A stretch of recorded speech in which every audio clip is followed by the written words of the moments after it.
This is the Art Marketing Minute with Eric Rhoads, author of the Amazon best-selling book, Make More Money Selling Your Art.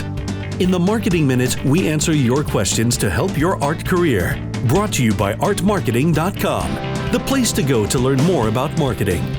Now, here's your host, art magazine publisher, Eric Rhoads.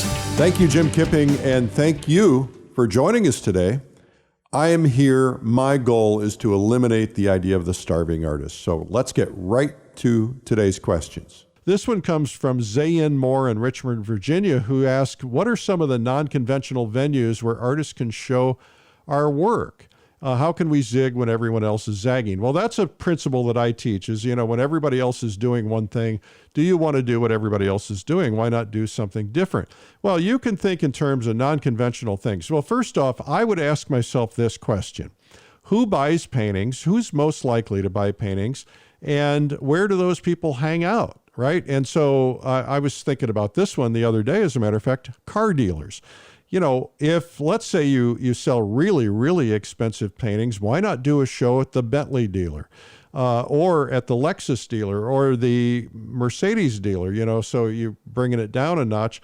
But the idea is that you are focusing on going to places where people hang out, like if I have my car and I have to go into the dealer and I have to sit in the waiting room for an hour waiting for them to change the oil or the tires or something, why not do a show in a place like that? Where else could you go? Now, I would say a laundromat, not probably a great idea because first off, it's not necessarily going to be people who are going to have the money. Typically, people using laundromats don't have the money to buy paintings. Maybe they do, some don't. But, where are people spending time? They're spending time in doctors' offices, especially like plastic surgeons. That people who get plastic surgery tend to be people who have a little bit more money. So think in terms of where do wealthy people hang out? Country clubs, golf clubs. There are lots of different places like that. Of course, it's all changed with COVID.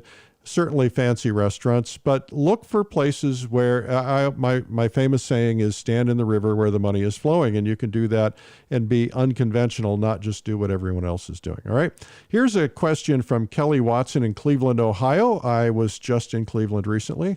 Kelly, she says, I worry about what collectors would think about my process. Specifically, is it considered cheating? Or is it okay to use Photoshop when coming up with color combinations or composition concepts? Well, I suppose, Kelly, it depends on who you ask. And if you ask me, it's not a problem. Now, there are people who will say, well, it's not right to use a projector because you're projecting the image onto a big canvas to blow it up or something. I'm not so much a purist. I think what matters is that you get a great painting and that, when photographs were first revealed, some of the great painters were using photographs.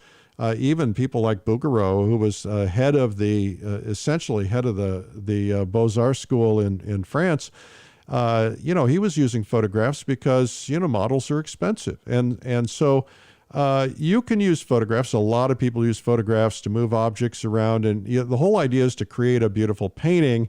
And so if you're using Photoshop or you're using some iPad program or some other thing to kind of figure out your composition and your colors and your color harmony, why not? Ultimately you're going to do the painting, and the painting is going to be what people see, and how you do it really doesn't matter. What you do matters, and that's doing something really fine. So I hope this helps, and I hope these give you some ideas for marketing. Well, this has been the Art Marketing Minute with me, Eric Rhoads.